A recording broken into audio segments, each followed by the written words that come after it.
times are a funny thing at the moment, and forecasting is up there and on the forefront of people's minds. How would you recommend that they tackle forecasting right now? Yeah, good question, Kirsty. So when forecasting, whether it's in a pandemic or normally, the first thing you want to do is make sure that all your reporting is up to date, because you want to know what is your starting position. So make sure that all your accounts are up to date, there's nothing that's hidden or unknown. Then secondly, you want to be looking at what is in your future. So you need to put together all your plans of what is your resourcing for the future, what are your potential revenues, so what orders do you already definitely have, or contracts that you've already got signed that will happen. And then also you need to be, in this sort of situation, in a pandemic, you really always need to be looking at your worst case scenario and using that as your basis. So once you've got all of the information together about what you think will happen in the future, then you can start putting together what the forecast is. So you actually mentioned something there as well about the pandemic. How different is cash flow forecasting in a pandemic to normal? Well, it's much more challenging, definitely. There's various factors that are affecting. I mean, I've been forecasting for businesses for over 25 years, and it's never been so difficult because there's so many different challenges. I'd say there's probably 5 main issues. One is the amount of government intervention. So that's predominantly things like lockdown. So there's things that are outside of your control, which clearly you can't forecast, even with the best will in the world. It is very difficult to forecast that. So, so that's the first one. Then secondly, supply chain disruption. I mean, and also we've got 2 factors affecting us here. One is the fact of the pandemic. So for example, a lot of factories are having to obviously social distance more, therefore their throughput is much slower. So trying to do just in time supply chain is incredibly difficult at the moment. But of course, that then impacts upon your cash flow forecast if you're having to hold a lot more stock. Also, otherwise, if you aren't able to hold stock, you've got a lot longer lead times for your clients. So that means it's longer until you actually are able to deliver your goods and actually book that revenue.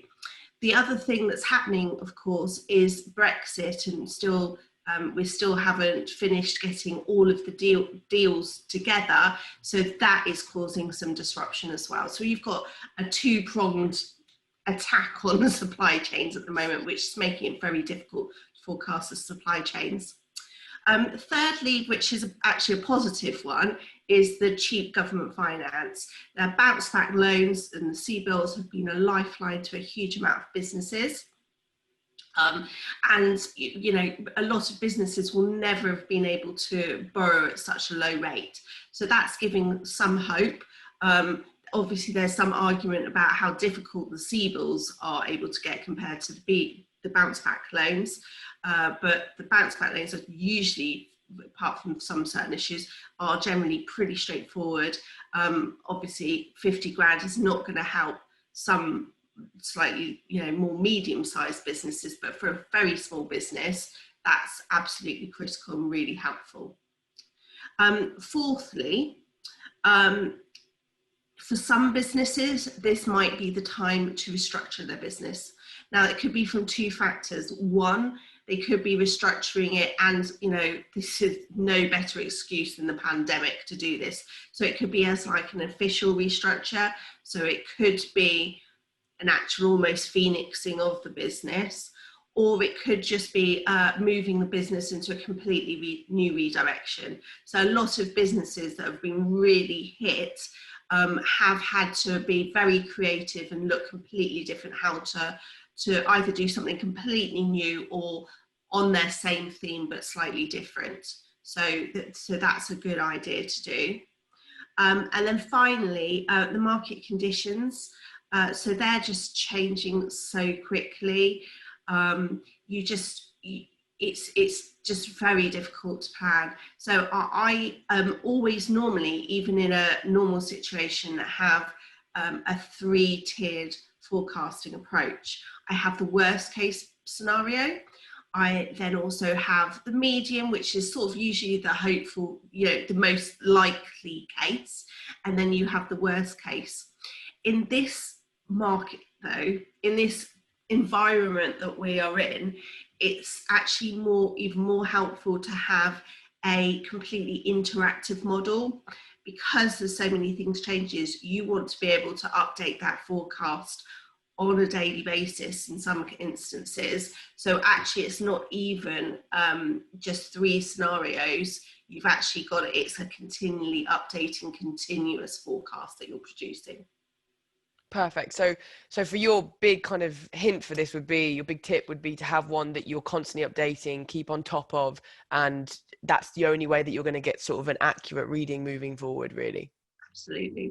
Okay, perfect. And when you're talking about forecasting during a pandemic, what length, how far ahead are they supposed to be sort of planning? Okay, so back in March, or in March when we were briefing all of our clients, getting them ready and getting them to start facing what they're going to have to get through, we suggested 18 to 24 months. I think that still holds true from everything that we're seeing regarding vaccines and the different test and trace systems and everything. Any sort of normality is going to probably take that long. So you need to be able to look ahead that far. Also, there's some things that you may need to do to get you through this, such as get new investments or other types of financing. Perhaps it might be borrowing money from even family, or borrowing money from the investors rather than equity borrowing as well. Often that can take quite a bit of time, so they're going to need to see quite a long period. So 18 to 24 months is definitely, I think, the right amount of time.